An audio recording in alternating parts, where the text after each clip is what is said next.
Hola amigos de YouTube, hoy les enseñaré a cómo hacer ruido con las manos y con un poco de aire. Primero, den que partir la mano, así. Esta así la mano, debe que llegar la otra y partirla. Cuando ya la partieron, estos dedos, estos dedos los vamos a meter entre el dedo gordo, así. Miren, así, está así.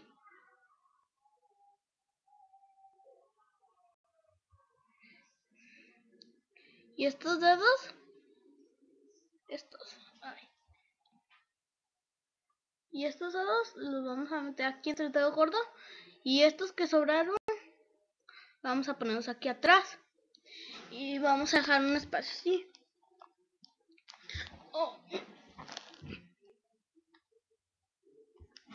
Vamos a dejar un espacio que no se vea esto.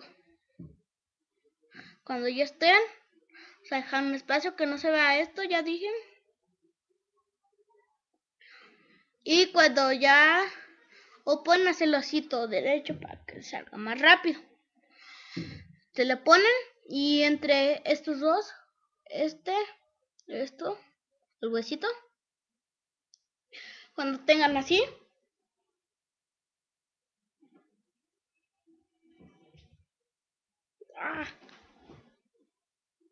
entre estos dos vamos a soplar. No a la primera vez les saldrán y les saldrá así. Nada más para hacer otro sonido tienen que mover estos dedos. Y así es esto. Y como yo le hago.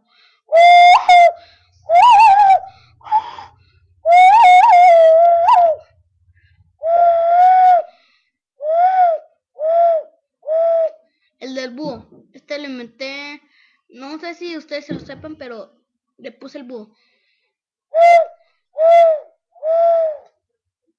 ¿Se fijan que debo que soltar aire?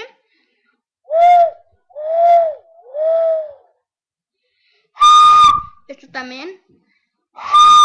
Esto debe que abrir así. Deben que abrir así. Es que esto. Lo mismo, pero no, esto se abre así con los dedos abiertos y solamente soplan. Y le soplan muy fuerte y se oirá. Adiós. Adiós. Esto es todo YouTube. Espero que lo hayan visto muchas personas. Espero que les guste este video. Adiós. Adiós.